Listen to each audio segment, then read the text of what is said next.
d'Oblivion. Voici la mise en place.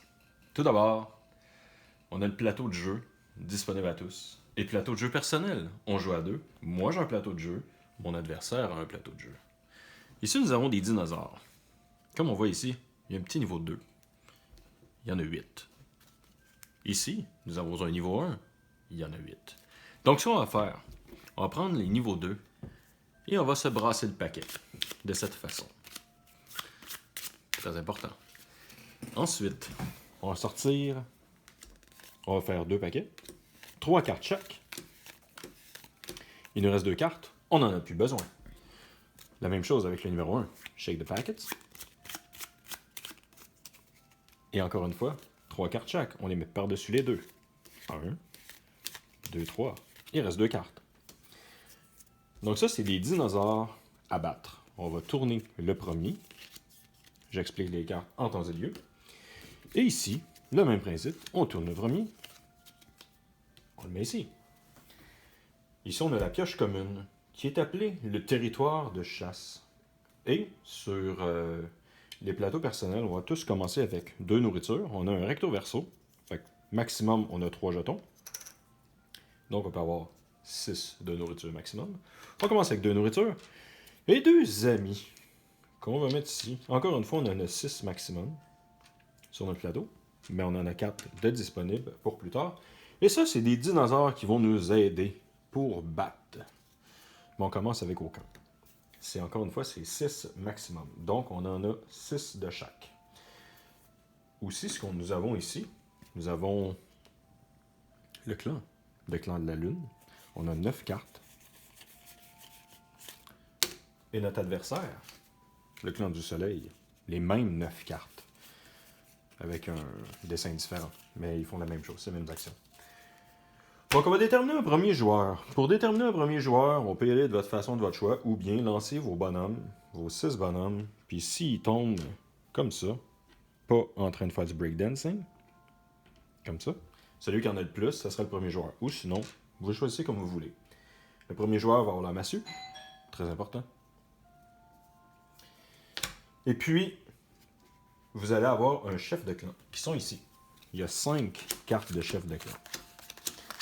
Ce qu'on va faire, on va prendre le paquet, et sans les regarder, en choisir 2. On les tourne. Le premier joueur va en prendre un des 2, disons celui-là. On le met dans le paquet de cartes. Et le deuxième joueur, la deuxième carte reste là, on en tourne une autre. Il va choisir une de ces 2 cartes-là, disons celle-là, il le met dans son paquet de cartes. Les 3 autres cartes de clan, de chef de clan, on n'en a pas besoin. Donc, en gros, ce qu'on va faire, on va prendre notre paquet de cartes qui a maintenant 10 cartes. On brasse ça et on le met dans la partie rage ici. J'explique ensuite, mais dans le fond, c'est la partie soleil. Fait qu'on fait nos actions le jour. Et ensuite, ils sont vraiment fatigués, ils s'en allent la nuit. Mais quand que notre paquet est vide, il va se passer quelque chose. Je fais ça pour les 2. Donc, c'est ça qui est pour la mise en place. Les conditions de fin de partie, très simple. La première pioche entre ces 3 pioches-là, qui est vidée, va déclencher le dernier tour. Donc, si c'est le premier joueur qui a déclenché les conditions de fin de partie, le deuxième joueur a un dernier tour. Et si le deuxième joueur, il finit son tour et c'est terminé. Sur notre plateau personnel, on va remarquer différents endroits parce que c'est un deck building avec des cartes.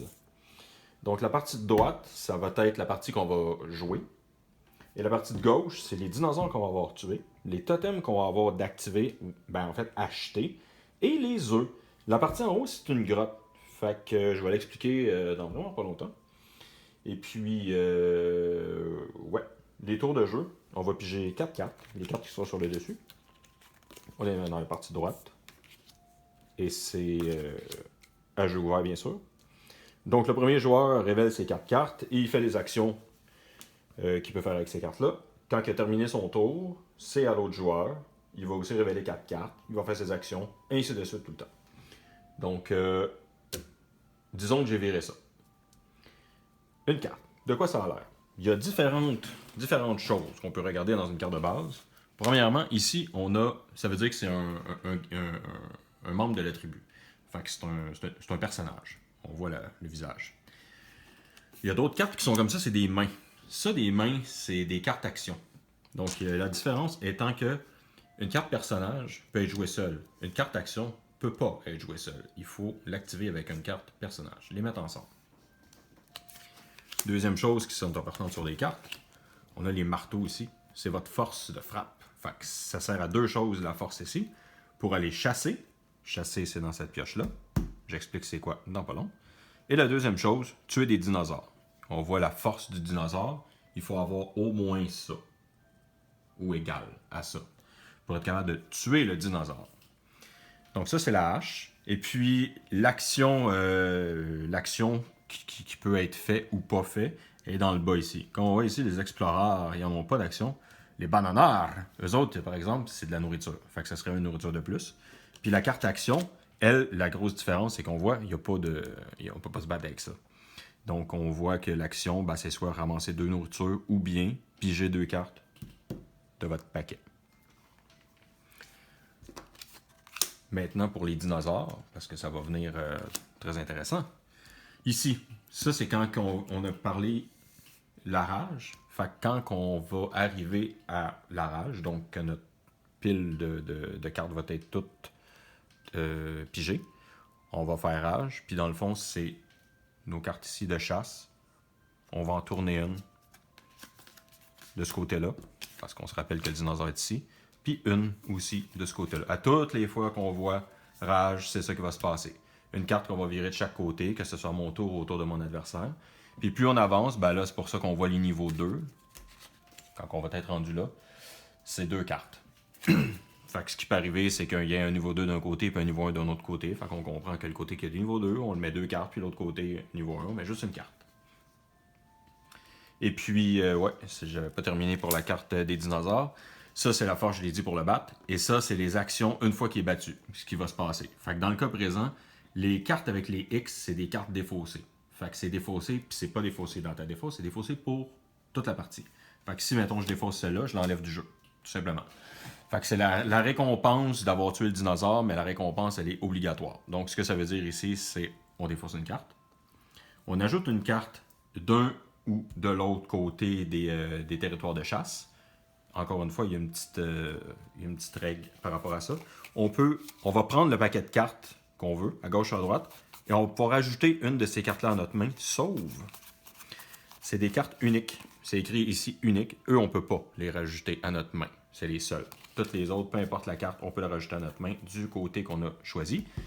Et puis, ben, comme je disais en bas, ben, l'autre récompense, c'est 2 nourritures.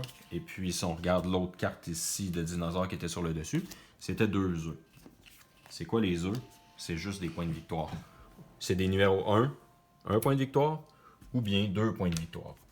Et puis, il y en a un autre, là je l'ai viré, c'est très bien, 2 points de victoire. Lui, il est indestructible. Sur l'œuf, c'est écrit ça.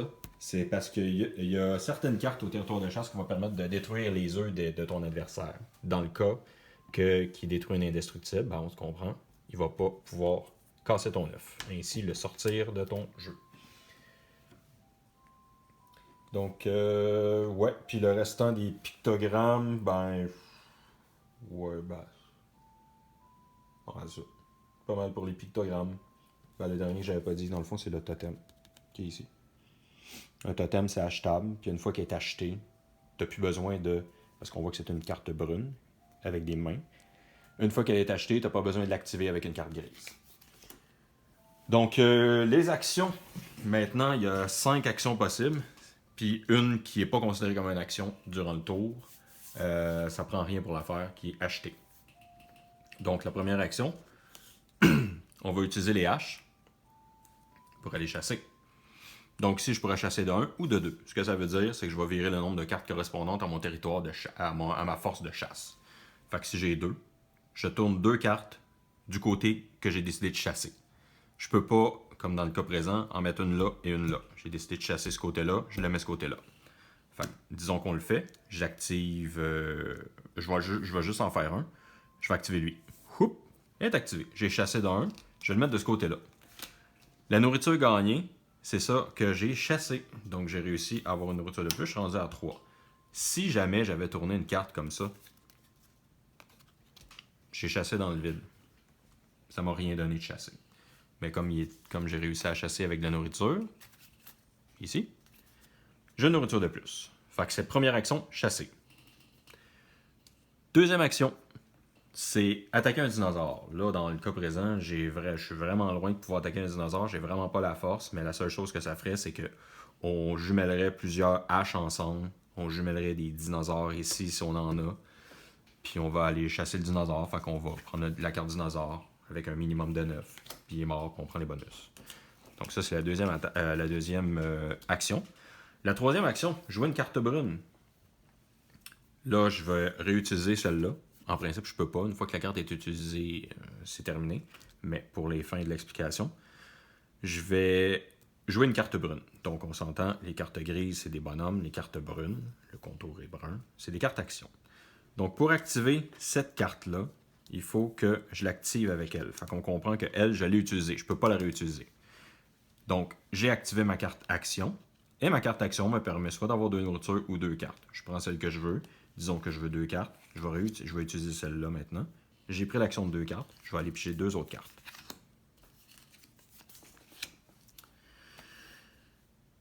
Voilà, c'était la troisième action de jouer. La quatrième action, c'est faire une famille. Fait que c'est faire des petits bonhommes. Il faut qu'ils soient liés comme ça. Fait qu'on s'entend que monsieur avec monsieur ici, ça ne fit pas. Puis ici, ça fait un extraterrestre. Donc ça marche pas.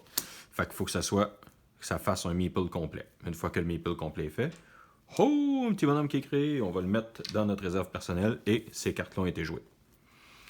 Et la dernière action, et non la moindre, c'est utiliser le pouvoir. Donc il me resterait ces 2 cartes-là. Ici, j'ai pas de pouvoir. Ici, j'ai un pouvoir. Je prends une carte. Un jeton de rupture. Hop. Voilà. C'est les actions disponibles. La dernière action, qui n'est pas une action, qui n'est pas considérée, c'est d'aller acheter une carte. Les cartes, c'est ceux qui sont présentes ici. Donc, admettons celle-là. Ça va me coûter 2 nourritures pour aller chercher cette carte-là. C'est une carte action, on comprend. Elle est brune. 2 nourritures. Elle aussi, je pourrais aller l'acheter. 2 nourritures. Puis, durant le temps du jeu, on va continuer. On va aller chasser à tour de rôle. On va tourner les cartes.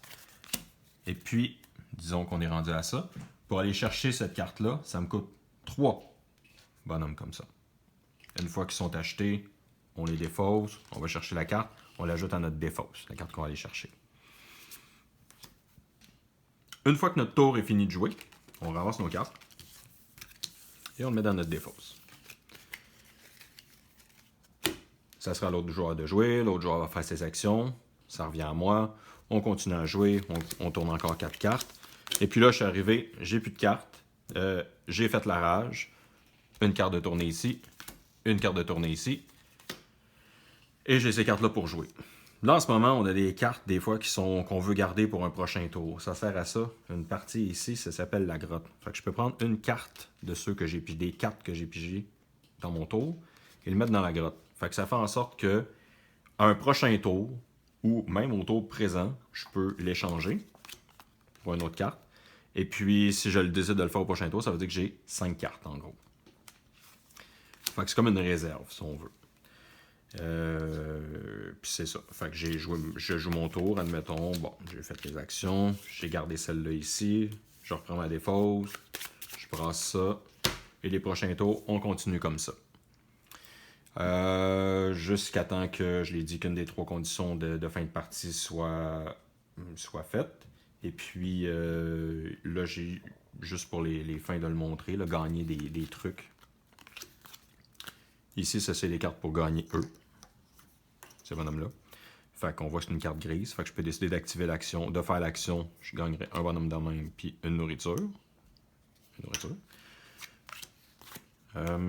J'en ai d'autres ici qui disent, ça c'est des totems. Fait que ça me prend 4 totems actifs, fait que du côté de gauche, pour gagner un 9 si je joue cette carte-là.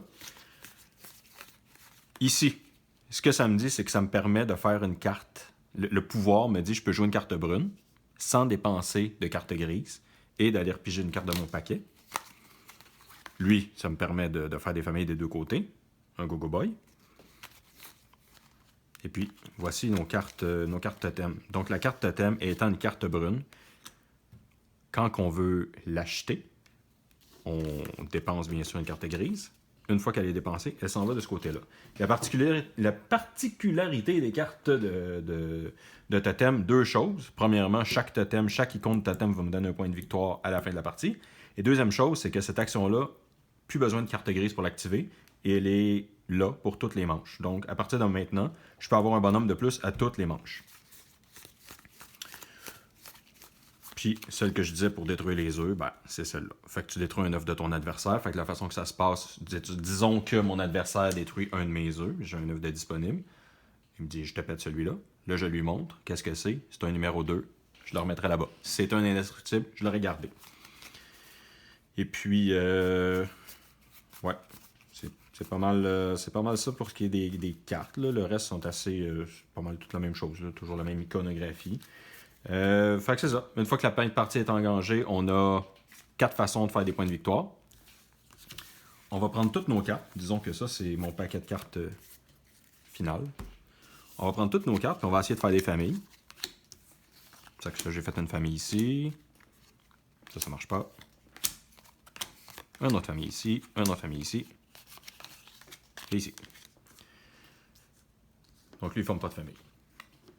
Ouais, il ne forme pas de famille. Fait que pour chaque famille que j'ai formée, ça me donne 2 points. Là, j'aurais 8 points. Pour chaque totem que j'ai d'acheter, ceux qui sont dans mon paquet de cartes que j'ai pas acheté, ça compte pas. Il faut qu'ils soient à la gauche. Ça me donnera 1 point. Pour chaque dinosaure tué, c'est 1 point. Puis pour chaque œuf, ben, c'est la valeur dessus, 1 ou 2. On additionne tout ça. Celui qui a le plus de points de victoire gagne. Et voilà.